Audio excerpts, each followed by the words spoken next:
Hi there, welcome to the archives.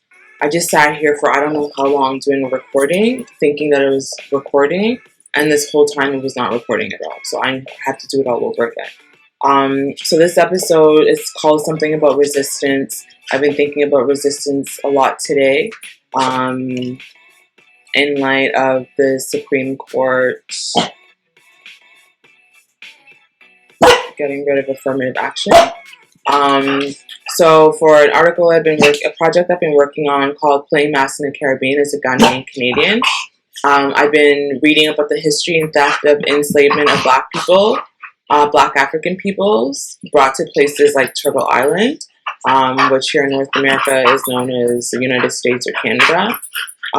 But this also includes other parts of the Caribbean, including Trinidad and Tobago and Barbados, which is what I'm reading about as well. So the literature speaks to resistance on the part of the enslaved, right? It talks about how they fought back, how they said no to what was happening to them. In acts of resistance, Black men and women engaged slavery in Upper Canada from 1793 to 1803. Dr. Ifla Cooper shares how on some plantations in what would be known as Canada right now, the Black Africans would sabotage things around the property. On purpose. They would be intentionally menacing to their quote-unquote owners, right? She wrote about how they would ruin machines, they would break tractors, they would break machinery. I don't remember exactly what the machinery is at this moment, but they were sabotaging it and themselves. Then they were able to not work temporarily, which is really important because them working is what brought in the labor, is what made them money, right? In Losing Our Mask, Traditional Masquerade and Changing Constructs of Barbadian Identity, Dr. Marcia Burrows talked about how in Barbados during slavery, drums were banned and drumming was made illegal. They feared that back in Africa, drums were used as communication, especially during times of war, and they didn't want any uprisings, they didn't want a revolt, they didn't want any of that. They feared that Black Africans would use drumming as a form of communication, right, to escape and cause mayhem, or what they would assume is mayhem. And so, what did they do? They created the Slave Consolidation Act, right? Which banned drumming. Essentially, they made drumming illegal. And we've heard similar stories in some Native, First Nations, Indigenous communities where they also banned drumming there. They also banned and made like sweat lodges illegal, all of their practices pretty much illegal. That doesn't mean that folks didn't practice it still. They just took it underground, right? They still resisted. So people were able to retain some of that. They found creative, subtle ways to be like, this is who we are. We're not going to stop because you told us, because you made it illegal. And you're hearing folks say that right now, right? Just because you're banning gay people doesn't mean that you're getting rid of gay people. Just because you're banning trans rights doesn't mean that you're getting rid of trans people. Like, people are still going to be who they are. They're still going to practice their traditions. They're still going to resist. Just because you made abortions way more difficult doesn't mean you're going to stop abortions. All of this is going to happen. It's not going to be safe, and folks might be putting their lives at risk, right? And I know people are like, Dorothy's advocating for breaking the law and breaking the rules. That's when I end this by saying, like, if the law, if it's unjust in itself, or was created to benefit a group of people who can't even see that it was benefiting them, you literally were afraid that they were going to rise up against you, and so you used the law to make sure that they would never rise up against you. And then they'll be like, there's no such thing as structural racism. We don't use the system to benefit us. The law is neutral. It benefits, it's for everybody. Meanwhile, it's literally putting them more in power and putting you more in marginalized positions. So the Slave Consolidation Act got rid of drums. In Barbados, they also had the Highway Act. This banned anyone from marching on the highway in a procession, which if you know anything about carnival, you're marching in a procession. So essentially they banned carnival. They banned people from masquerade. People still went on the streets. Folks still wore their masks, right? And masks. And I'm not talking about the masks we wear right now. I'm talking about the African masks. I'm talking about masquerade masks for carnival. In Barbados, they even went so far as to create Mr. Harding, which was they stuffed suit jackets, and dress pants is what I read about from Dr. Marcia, and she said that this basically mimics a man, and they stuck it on stilts and they burned it. And this represented them burning their overseas and the owners. Dr. April Cooper also wrote The Hanging of Angelique. I would recommend you read that book if you haven't read it already. It's a great book. And it talks about slave resistance. It talks about Angelique, who in what is now known, I believe, as Montreal, literally burns the city down. Like, if you look in Canadian history, this black woman went around just burning up the place. Because, and people, I saw on Twitter recently, Anna Duggar, is that his name? I watched Shiny Happy People or something on Amazon Prime, and it was a documentary on the Duggars. And Anna Duggar, I saw a clip recently of Anna Duggar, who is married to Josh Duggar, who's the one that's in jail right now for 12 years. He's serving 12 years for touching and molesting four of his siblings, is what the tweet said. On the documentary, it said two of his sisters. But basically, Josh Duggar, his wife, her father, I saw a clip of him recently on Twitter saying how slaves didn't free themselves. What you did was not right. Excuse me. Okay, I don't remember where I was. The Duggar guy. Something about slavery. Basically, people will try to erase resistance when it comes to slavery. They will act like black people as apathetic and not doing anything. But folks have resisted. All to say, this is what they do. They weaponize the law to bend it in their favor. They'll make it illegal to be who we are. They'll ban what is natural, normal, and blessed. Indeed. Yes. What is it? They still do it today. Banning, again, just because you're banning something doesn't mean you're getting rid of it. Yes. People will still resist anyways. That's how a lot of our ancestors were. I'm going to pause here to say that everybody is always rebellious, right? There's those, like Harriet Tubman said, more could have been saved if they wanted to be saved, right? There are people who did not want to ruffle feathers. They did not want to rock the boat. They kept their head down and did what they needed to because they recognized that it would save their life. That was survival for them, right? Being complacent was survival. They learned that by abiding the rules, it meant that you lived sometimes. And often that didn't even matter because they didn't see you as a human. So whether you paid attention to the rules or you didn't pay attention to the rules, it didn't matter. You still would end up dead or treated brutally because you were not seen as a human. You were seen as chattel slave. You didn't care. And that's why people, even to this day, people say respectability politics is not going to save you. You can be as respectable as you want. They don't still see you as a human being at the end of the day, right?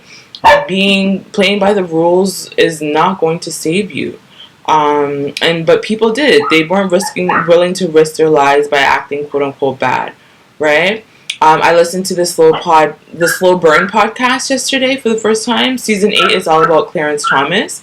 So today I listened to episode 2, which talks about affirmative action, how he benefited from it, and what led up to him striking it down today at the Supreme Court. I'm recording this on June 29, 2023, and basically today they struck it down at the Supreme Court level. So there's no more affirmative action in the United States of America. From what I heard in the podcast, he sounded very bitter about getting into Yale, but then being accused of only being there because of his race. So for those who have been in places of higher learning or just in a lot of professional spaces, people make the charge that you're only there because of your, affirmative action. as if you're not qualified, as if you don't belong there, as if you're not competent. I read an article yesterday on eugenics and was talking about how basically, although we think about eugenics is associated with Hitler and anti-Semitism and Nazis, which it is, it talked about how America, it was actually a huge influence. Darwin's cousin, Gallant's, I don't remember his name, Darwin's cousin, the grandfather of eugenics. The whole article talked about different societies and organizations in the United States, which celebrated, it was talking about eugenics and statistics, right? So how math then becomes this thing that is, in science, gets used to justify racism when there's no scientific evidence of any of that. And so, anyways, people will do what they need to do, and history has repeated itself.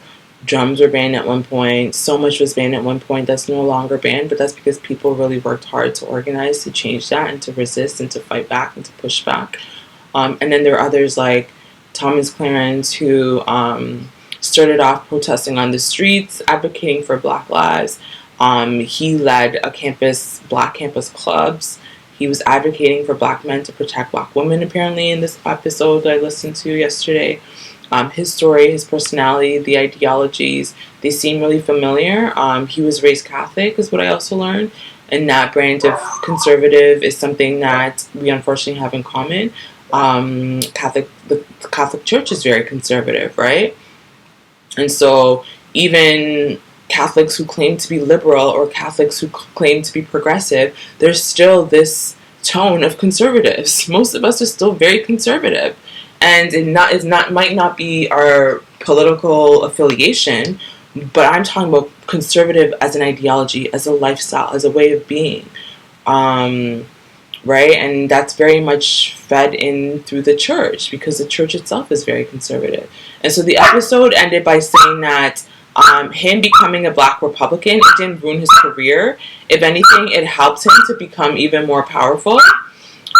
Which is why we're going to see more and more Black men, I think, who are going to switch over to the Republican side, right? If success, money, and power are what you want, and if you don't really care about where it is that you came from, if you're ashamed of where you came from, if you think that this way is better, if you blame your sister like he did for being on welfare rather than taking steps to help her advance, if you're shaming her for being on welfare when she's the one that's helping to take care of the elders in your family, or you're not talking about how you were brought to private school, which was paid for, and she was left behind. Like, obviously, those are two completely different worlds, right? He talked himself about how he was raised in poverty back home. So if your sister stayed in that, at what point did you think that she was miraculously gonna become as successful as you did if you were the one that got out, if you were the one that was given that privilege of attending private school? But they don't tell you that part. They always just say they made it on their own. They're not gonna, like Clarence, he's not gonna tell you that people were giving him handouts, that he was getting all of these free perks, right? And so he's not the type to beat the drum if the white man in position of power is telling him not to, right? And also, I want us to be very clear that there's a real deep level of fear and intergenerational trauma that we have to account for in certain people being docile and complacent, right? Post-traumatic slave syndrome, is that somebody's, I don't remember the person who talks about that. But there's this idea that some individuals who are descendants of enslaved still have this fear in their DNA, right? I'm going to wrap it up and let the dogs in. And so I also want to acknowledge that I am also that apathetic, complacent person who should be resisting way more, especially if situations in my life.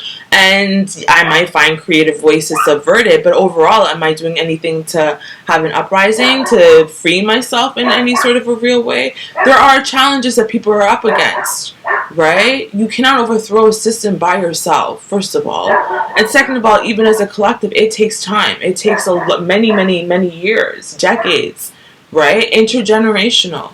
And so I'm thinking about today as the Supreme Court does what the Supreme Court has been doing lately. Just a reminder that a lot of bans historically have been set in place. Things were made illegal before, they will continue to, and that folks have been really organizing on the ground to reverse these things. I'm not one of those people. I could do a lot more to be active. My excuse often is like, I'm really tired, right? I'm just trying to survive right now. And I would like to think that if I was in a better place with more resources and money, that I would do more. I would hope so. But again, I see people who become millionaires, billionaires, who do have access to way more, who are more comfortable, and they don't rock the boat like I think that I would if I would. But I can't say that I would, because I don't know, right? I see a lot of people like Clarence Thomas, that do switch sides, or you recognize that, like they talk about in the podcast, these people are not going to change. Even the liberals, they're not going to change. People don't just change, right? And so there are people amongst us who have decided that, like, it's not worth fighting this system. I'm just going to do what I need to do to get by, and not only am I going to get by, but I'm going to hoard as much wealth and resources and try to be like them. And so you have a lot of us that are trying to now be like them, right? Who completely disconnected with a lot of things. And will I be any better? I don't know. I would like to think I would be, but I have no clue. I'm going to end it there. Until next time, in solidarity. Take care. Like, subscribe, and share. Okay, bye. Really quickly, there's one last part that I forgot. I wanted to put a disclaimer that we should still beat our drums anyway. We just have to recognize that there are consequences and a hard price to pay for it sometimes, including death, right? Those who came before us risked a lot, if not all, for us to be where we are today. It's also sad to see a lot of the patterns repeating themselves as we are living what will one day be a history, right? So a lot of these bans are getting enacted, and things that once protected people are being struck down. And so hopefully we'll get into a world where there aren't any casualties for resisting what I really think is just demonic and unjust. But they look at us like we're the demonic ones. So I could be wrong, I guess. Okay, bye.